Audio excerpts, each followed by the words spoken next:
Hello. Okay na sana yung live kanina, nakakainis. Ganyan talaga ang buhay. Hintayin ko lang makabalik mga madlang tips and then.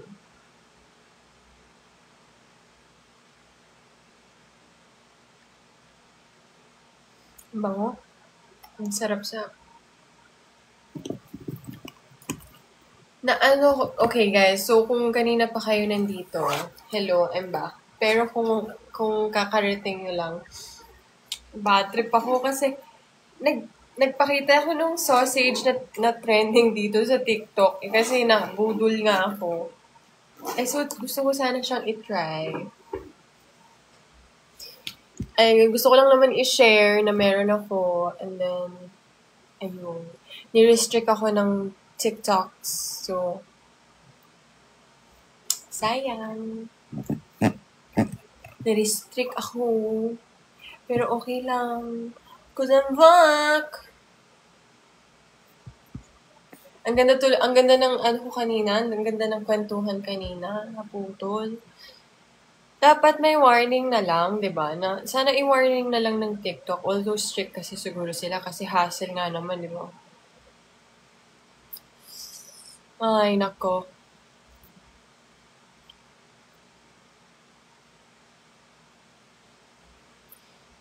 Ay, nako. Anong sabi? May nagtanong. Wait lang. Gusto ko mabasa yung tanong. Ang sabi is, welcome back. Thanks. Ay. Come back. Yeah, I'm back and I'm better. Wait lang. Gusto ko lang basahin yung sinabing, Wait, yung may nagtanong ng something or something. Wow, something or parang kala mo malalaman niyo yun, eh, no? Anyway, sobrang hindi ko na siya makita. Oh yes, Always Be My Baby. Alam niyo ba guys, yan yung ano ko, first introducing ko yan. Introducing ko siya na movie under Star Creatives. Sana umalis na yung iba kasi nga nakakainis.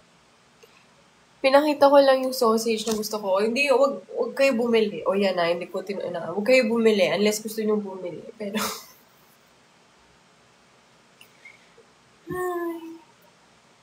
masarap siya. Yun lang gusto kong sabihin. So, nail design, wala. Ano lang siya. Simple lang. Okay, so, kanina, bago maputol yung conversation nating napakaganda, may nagtanong kung paano ba ako. Wala, kasi ang ganda na ng conversation kanina, tapos napuputol. So, parang ako, feeling ko ngayon, babalik na naman ako. Nandun na ako sa moment. Kumbaga, nandun tayo sa moment eh. Tapos sinabi nung, okay na, wag na. Hindi na tayo magkaalit. Anyway, ano bang ulam nyo guys? Anong kakainin nyo? Kanina nga pinag-uusapan namin yung ulam and nawawala na ako.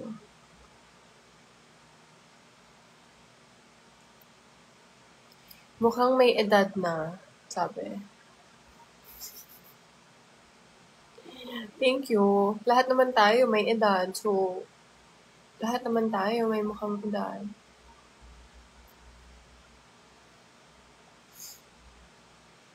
Ayun.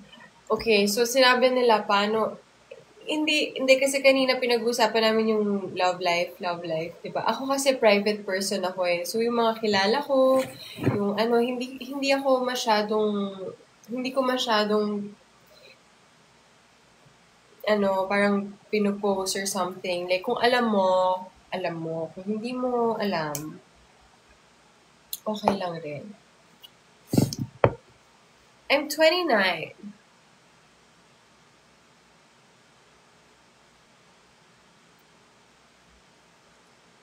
So, ayun.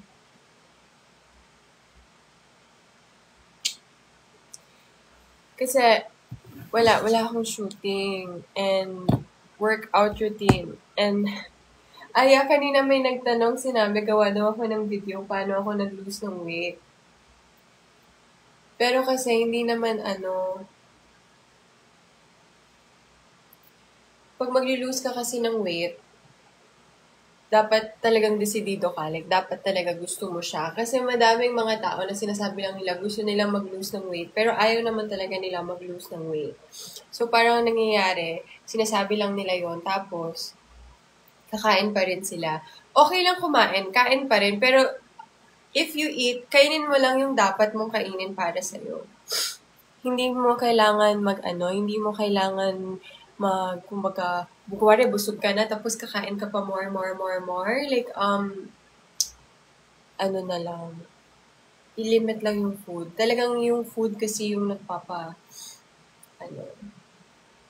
yun. So may nagsabi kasi kanina, nagtanong sa akin kung paano ko ba na-lose yung weight. Nagpa-fasting talaga ako. Effective naman talaga yung fasting. So, if magko-coffee ka, ako kasi normal coffee lang iniinom ko. Hindi ako umiinom ng slimming coffee kasi may mga products ngayon. Although maganda naman yun, pero may mga products ngayon na parang slimming coffee, di ba? Hindi ako nagkaganon. So, talagang, kaya meron akong ganyan. Talagang coffee lang, normal coffee. And then, normal coffee lang, and then hindi lang ako kumakain. Like, once a day lang ako. Hindi naman once. Pero, halos gabi lang ako kumakain. Or, kunwari, during the day, kunwari talagang, let's say, pagod, and maggutom ako. Kain ako ng apple. So, like, kahit mga 2 apples kainin mo, no problem. So, kain ka lang ng mansanas, kain ka ng saging kung gusto mo. Pero mas maganda kung mansanas. Pwede rin ng watermelon, pakwan. Kaso kasi, minsan yung pakwan medyo may kamahalan, di ba? So, kung gusto mo, kain ka lang ng mansanas pag nagugutom ka na talaga. Or better kasi yung high in, search kayo ng mga prutas na high in water, low in sugar. Yung mangga kasi medyo high in sugar, yung banana high in sugar. Pero yung watermelon and apples, okay siya. Ayan. So, sige guys. Gusto ko lang magpaalam at bumalik ako. Pero kanina kasi solid yung conversation. Kaso naputol na. Pero I'll talk to you guys later. Mag-online ako soon. Ngayon kasi wala akong taping. Nakwento ko na lahat kanina. And, wala lang. Gusto ko lang mag-hi. At syempre, abangan nyo na rin yung mga eksena na papalabas namin soon. Papalabas soon. Lalo na yung, sana, pati yung kay Vera and David kasi ang ganda nung eksena, guys. Natutuwa ako sa eksena. Sobrang nag-enjoy ako. And and baka may mga iba pa akong characters na ka-eksena. So, panuorin nyo talaga. Sobrang, exciting. For me, at least ako feeling ko maganda siya. Hindi siya nakakatawa, pero nakakatuwa. So, panuorin nyo. Sobrang ganda. And, sana maganda, no? Ini-imagine ko lang naman. Sa imagination ko lang naman yun. Pero sana maganda. And, panuorin nyo. First time kong mapunta dun sa lugar na yon. So, yun na lang yung sasabihin ko. First time ko mapunta dun sa lugar na yon. So, siya, experience, and for sure, iba siya. Hindi kasi, kaya ako nagpapayat, hindi naman hindi ako kumakain. I think lang talaga, limit ko lang yung kinakain ko. And minsan kasi, wala akong gana.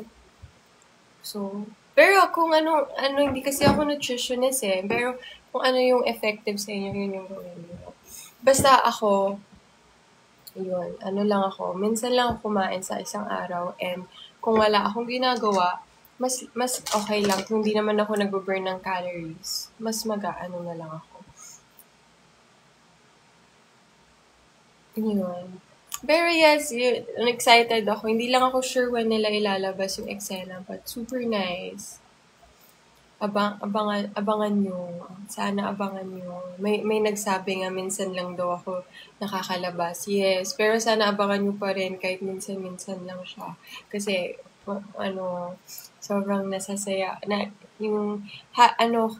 happy ako pag nagiging happy din kayo sa eksena na ginagawa namin. So, wow, hi. Hi.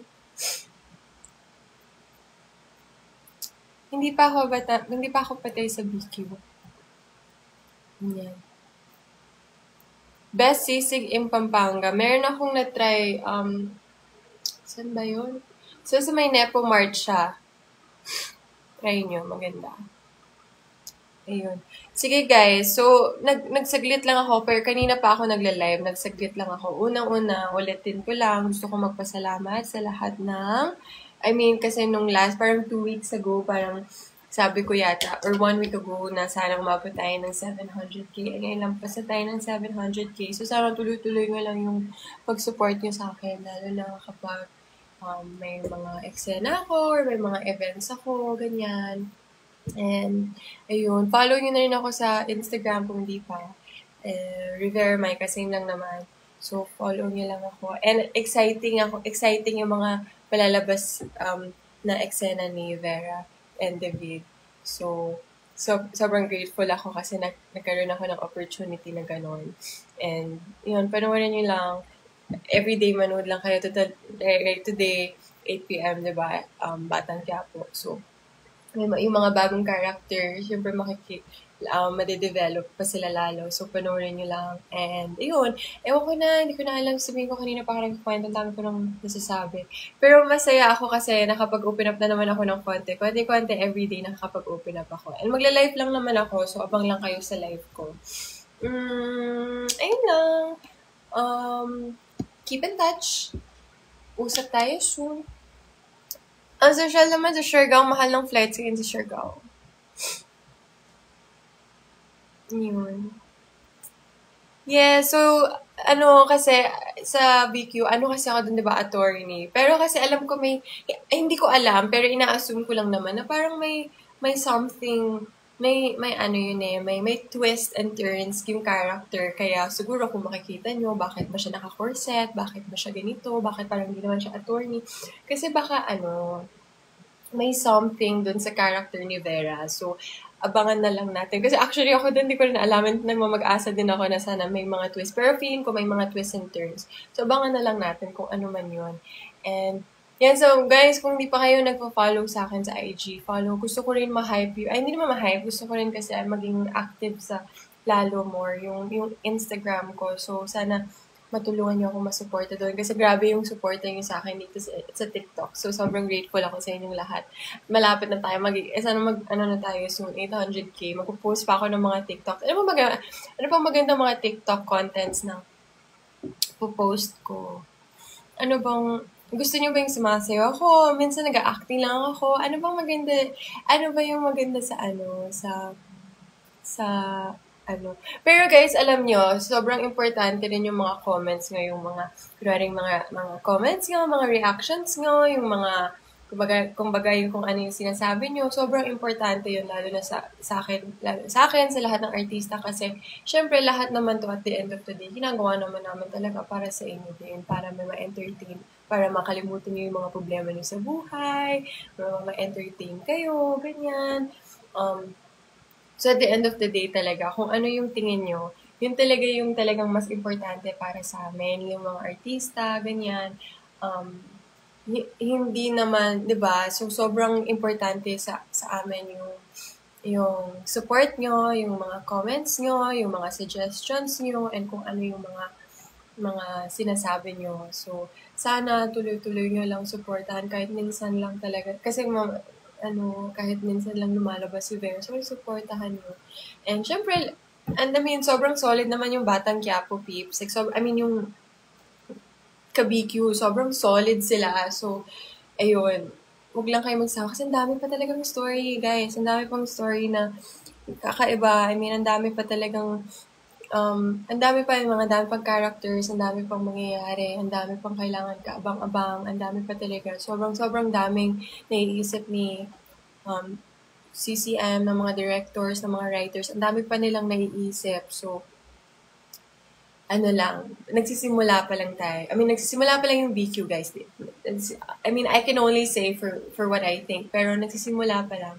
So, tuloy lang yung kapit. Kasi ang dami pa talagang twists and turns. Hindi mo talaga alam. As in, grabe, mabibigla ka na lang mangyayari pala siya.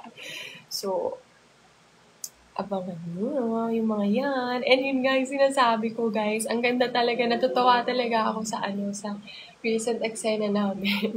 pag lumabas na, magkikwento ako ng mga parang more about it. Pero kasi, syempre hindi pa ako makakapag-share ng sobra kasi ayoko mag-spoil. So, pag nangyari na, mag-share pa ako lalo. So, yun. Today, wala akong taping, pero nag-taping ako last week and last week. So, may mga eksena kaming ilalabas. But, ayun. So, yun lang masasabi ko sa ngayon. And sana kung meron ako mga future movies, ganyan, supportahan nyo na rin. Lagi naman ako magsasabi sa inyo, guys. Lagi naman ako mag-update. Basta gusto nyo ma-update, diba? Ayun. O sige, mauna na rin ako. And I'm grateful for the time that you spent with me, lalo na yung sa mga kanina. And syempre, yung sa ngayon na rin, thank you so much. Ayun, I'm happy and I'm grateful for you. And I hope you're having a good day, you're having a good week.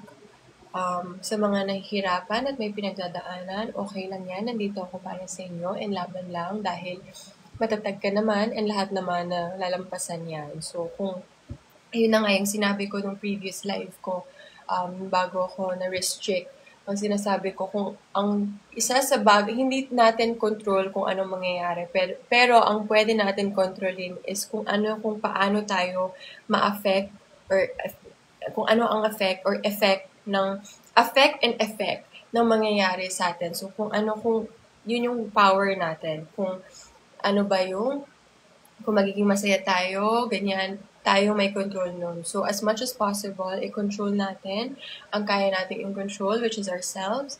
So, kung may mga pinagdadaanan kayo, nahihirapan kayo, try yung piliin na maging mas okay kayo. So, kung naman okay kayo, keep being okay, diba? Ayun. So, thank you guys so much. Me love you long time. And malapit na magbatang Quiapo. So, kung di pa kayo nag-dinner, mag-dinner na kayo kasi magbatang Quiapo na. At kung magbatang Quiapo, kung naman hindi ayaw mag-dinner, habang mag-dinner kayo, manood kayo ng Batang Quiapo. Masaya yun. Yun yung ginagawa ko usually.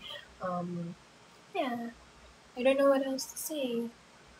See you guys in my next live and I'll see you guys in Instagram. May mga iba akong contents na pinupost on Instagram and here. So, abangan nyo na lang. And yeah. Bye guys! Love y'all! Mahal ko kayo! Bye! So, yung mga iba pang ikwento ko, katulad ng paano ako nag-lose weight, anong mga ginagawa ko, anong exercises ko, kung paano ako nagsimula na mag-artista, ikwento ko sa inyo soon. For now, okay na yun. Nag-share na ako ng mga daming bagay. Next time naman. Bye!